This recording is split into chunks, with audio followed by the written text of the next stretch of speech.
Už! Ahoj!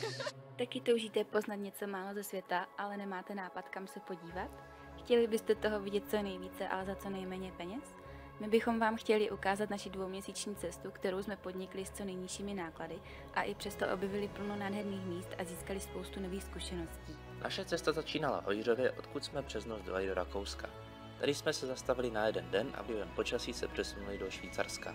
Ani tam nám počasí příliš nepřálo. Ze Švýcarska jsme pokračovali do Francie a dále podél Azorového pobřeží. Přes Occitánii jsme dorazili do Španělska. Naším cílem bylo dojet podél Středozemního moře do Portugalska až na mys svatého Vincenta. To se nám povedlo a my jsme mohli začít pomalu vracet. Domů jsme ale jen tak nejeli.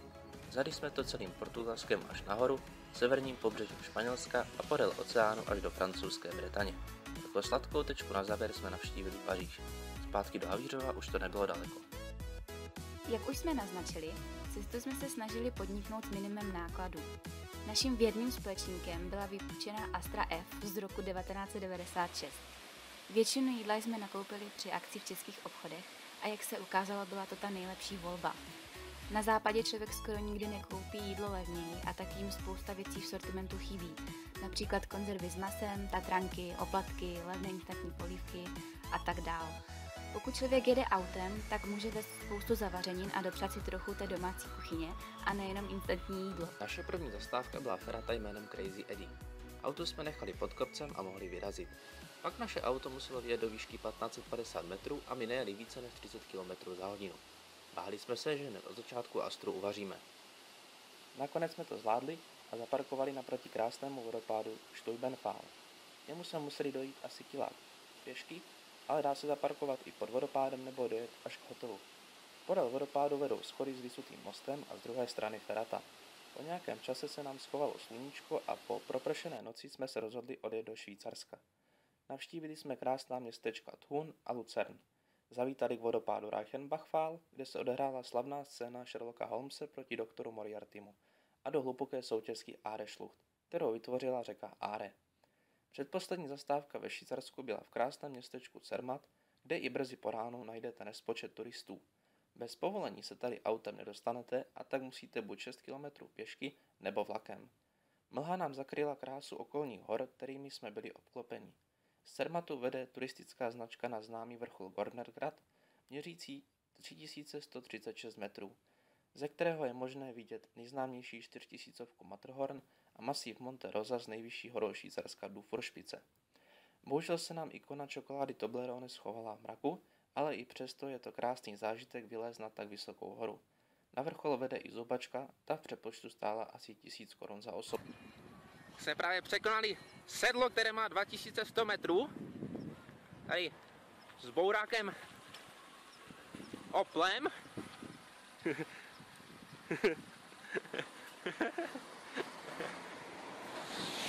Je tu asi 10 stupňů. Pěkná kosa. Další den se nám konečně udělalo hezky a tak jsme vyrazili na túru k horní stanici lanovky pod Daubenhornem. Nejen turisti, ale i příznivci feraci tady přijdou na své. Za parkovné jsme nechali 5 franků a na cenu lanovky radši nekoukali. Výhledy byly krásné a začali se sjíždět lanovkou davy turistů a to nás nebavilo. Sešli jsme dolů a po přejezdu do Francie vyzkoušeli koupání v Ženevském jezeře. Voda byla chladná, ale nás to příjemně osvěžilo. Večer jsme navštívili krásné městečko Annecy, kde probíhaly přípravy na Tour de France a přes noc jsme se dopravili do Provence. Spát jsme šli brzo ráno, ale ještě za tmy. Až po probuzení jsme zjistili, do jaké krásné oblasti jsme dojeli. Všude, kam jsme se podívali, byla vonavá levandulová pole. Po naší nešťastné příhodě, kdy se nám zkazily zavařeniny, se nám pár těchto bylinek hodilo na provonění auta. Francie nás uchvátila.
Jo, a tam nahoru a ještě výš jdeme. Nejprve jsme navštívili Grand Canyon du Vermont, který jsme měli špatně naplánovaný, a tak jsme jen se šli dolů se podívat, jak vypadá, a zase vyšli nahoru. Nejčastěji se totiž chodí 6hodinová túra skrz kanionem.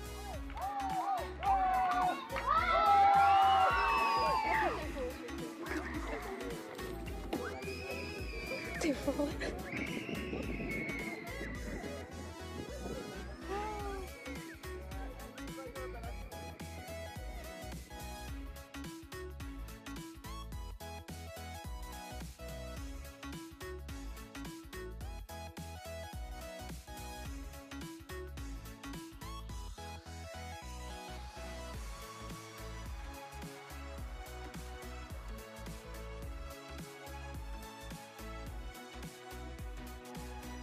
Ještě ten den jsme dojeli k moři na Azorové pobřeží. Docela nás zaskočil všechen ten zmatek, přeplněné cesty, úzké uličky a žádné místo na parkování. Všude bylo plno lidí. Přišlo nám, že o víkendu se celá Francie stíží k jednomu svému pobřeží Středozemního moře. Na pár dnů jsme se schovali na klidných plážích za městem Théoule-sur-Mer a přes Saint-Tropez pokračovali do národního parku Calanques.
Moře tady začíná být studené, ale pohled na skály vše vynahradí.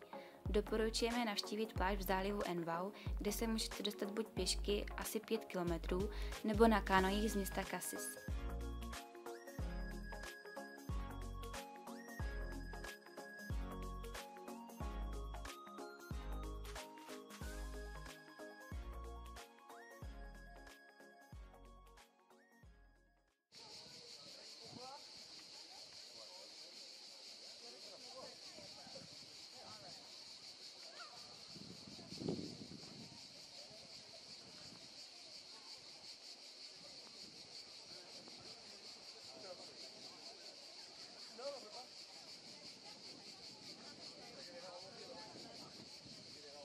Jsme dneska nad zálivem Envau, který je tady dole pod skalama.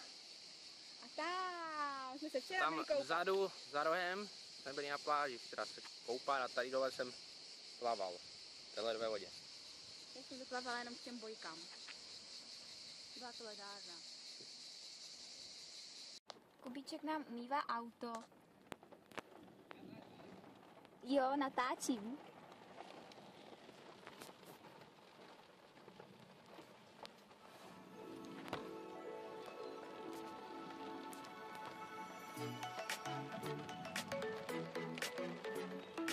Se nám hezky odsprchuje. Marseille je hlavní město Provence a oběvá se nám tu líbilo. Za návštěvu stojí katedrála de la Major, starý přístav a bazilika Notre-Dame de la Garde, ze které je super výhled na celé město. Dále naše cesta vedla do Avignonu, který byl nejživějším městem naší cesty. On ne sait pas où commencer, mais grâce à nous, à de la décision, on a la solution.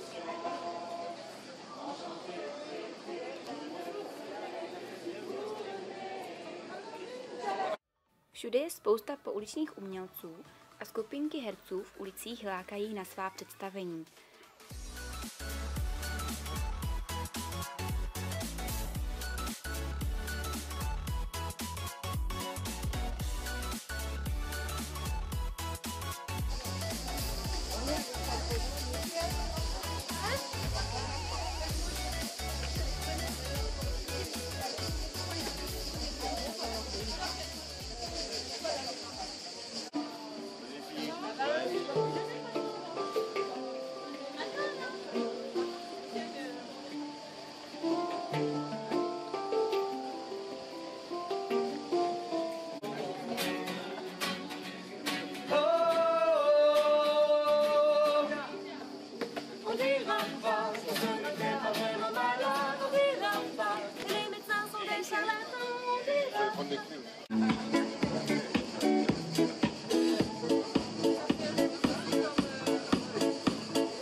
I wear my spectacles, yeah, when I'm trying to read home.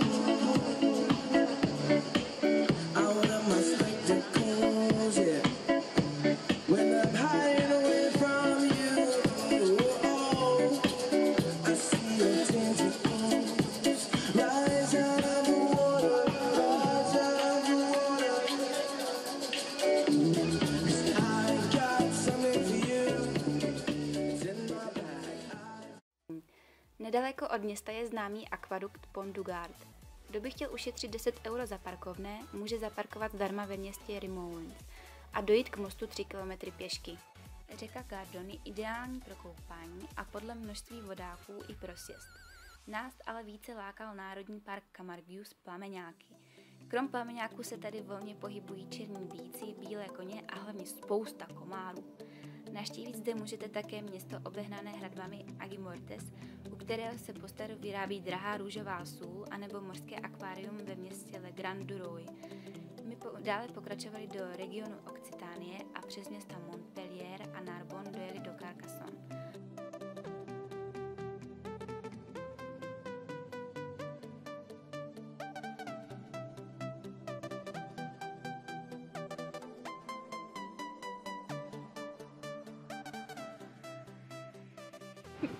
Tak, aby člověk pochopil rozdíl mezi ženou a mužem, jo, a asi i mezi mnou a Michalkou. Teď jsme v Narbonne, kde je asi 23 stupňů a jenom trochu fouká, jo. A tady vidíte ten rozdíl.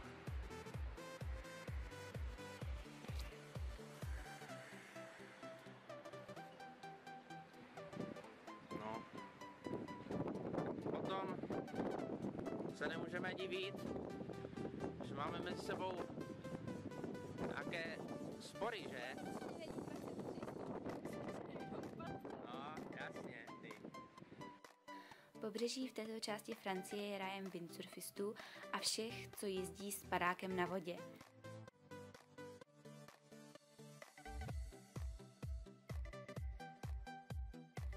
Protože tady fouká téměř 300 dní v roce, na koupání to moc není. Do Carcassonne jsme dorazili brzo ráno, ať stihneme zaparkovat. Dnes je tu cíl etapy Tour de France. Nejdříve jsme si prošli hradby a historické centrum. Vstup na hradby je placený, ale pro občany Evropské unie do 26 let je zdarma, jako spoustu dalších památek ve Francii.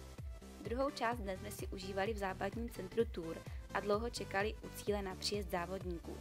Sice kolem nás proletěli během pár vteřin, ale stálo to za to.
Postupně jsme podél pobřeží překročili hranici do Španělska.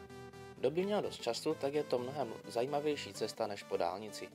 Serpentínami sice budete od moře stoupat a zase klesat, ale cesta nabízí spoustu výhledů, možností koupání v teplém moři a fajn vesniček, jako například francouzská Collioure.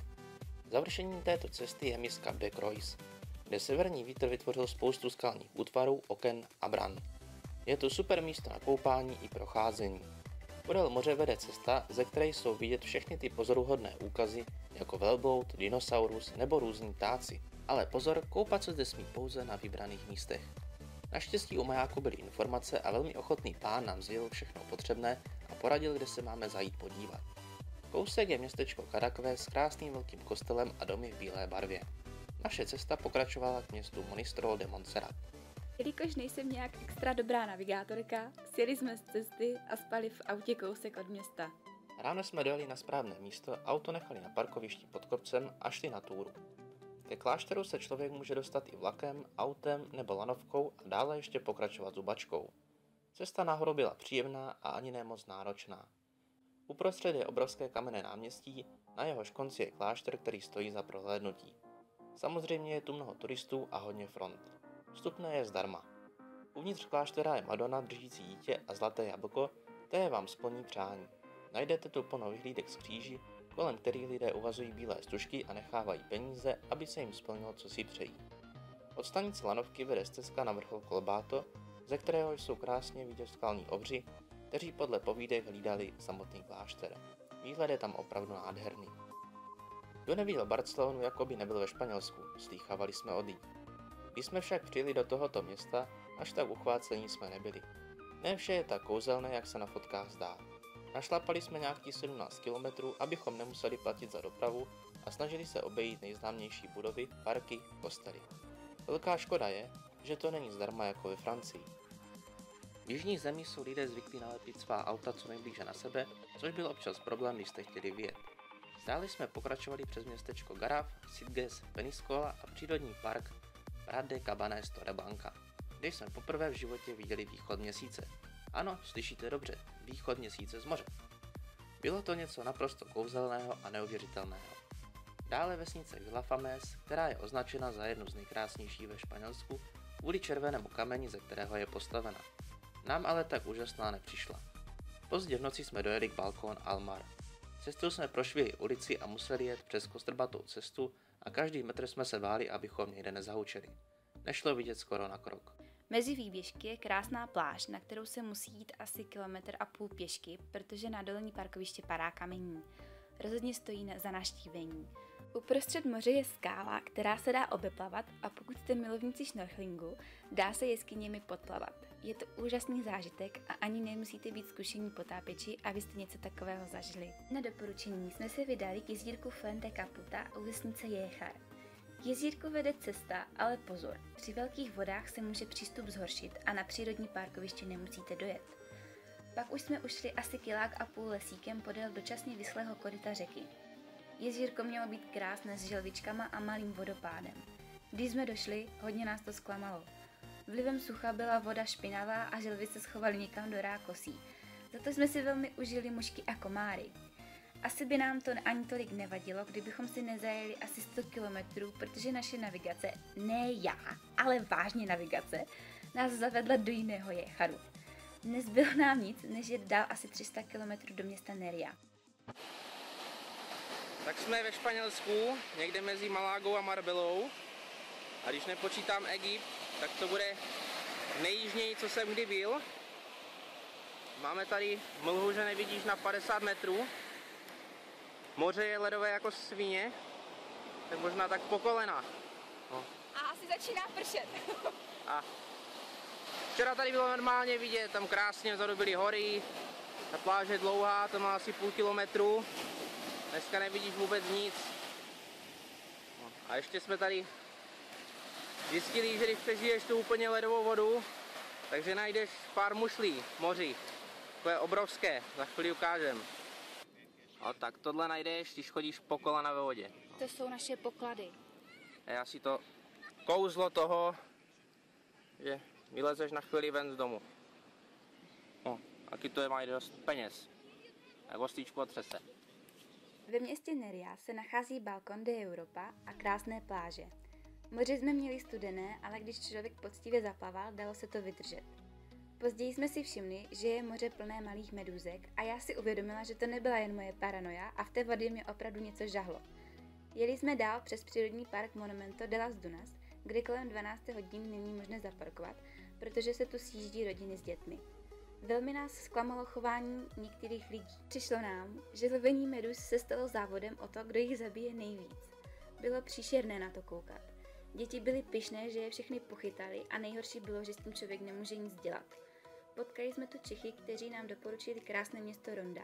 Byla to sice malá zajížka do vnitrozemí, ale stála za to. Stezka vedla na vyhlídku pod obrovský kamenný most, pod kterým tekl vodopád. Byla to krásná podívaná, ale jak je známo, ve vnitrozemí je úděsné horko a i malý kopeček se může zdát nekonečný. Ronda je krásné město s terasami, výhledy na zelená pole a pasoucí se dobytek. Kubíčku, řekni, kde právě jsme. Prdeli. A teď doopravdy. Mlze. Na Gibraltaru. U Europa Pointu. A co všechno vidíme? Autobusy, auta, mlhu. A co jsme měli vidět? Jo, tak tady takhle, za tou zdí mělo jít vidět moře, všude, tam někde troubí loď pořád, to nevím, jak se chudáci vyhýbají, když nic nevidí. A tady, nahoře zatím, má být ta slavná skála s těma opicema, no, tak se tam může mít podívat na výhled do toho, on je paráda. Na Gibraltar musíte projet britskou celní kontrolou a přes dlouhou letištní dráhu dojedete do města. My jsme ho celé projeli až k Europa Pointu. Protože jsme měli mlhu, rozhodli jsme se prvně podívat do centra a počkat, až nám mlha slehne. Cestou jsme narazili na naši první opici. Byla velká a rychlá. Městečko má malé náměstí, kde se sjíždí davy turistů. Proslulá Gibraltarská skála se platí a máte dvě možnosti. Buď si zaplatíte základní vstupné, ale nepodíváte se do bunkru, hrádku a na další atrakce, anebo si připlatíte a můžete jít kamkoliv. My jsme měli za 5 liber základní vstup a úplně nám to stačilo. Atmosféru přírodního parku nám kazily staré smradlavé tranzity, ve kterých si líně turisté vozí dupy. Když se mlha rozpustila, byla vidět Afrika. Prošli jsme si skywalk a viděli skotačící opice. Naštěstí nám nic neukradli.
Kousek od Gibraltaru je městečko Tarifa, což je nejjižnější bod naší cesty. Je tu pěkné živé centrum a výjíždí odtud trajekty do Afriky. Nedaleko od města je pláž Bolonia s velkou písečnou dunou. Nejlepší prohlídka duny je asi ráno a dopoledne, kdy písek není tolik rozpálený a dá se po něm chodit. Odtud jsme pokračovali do Sevilly. Cestou jsme se zastavili ve vesnici Arcos de la Frontera, kde zrovna měli slavnostní průvod, při kterém nesli městem velkou sochu.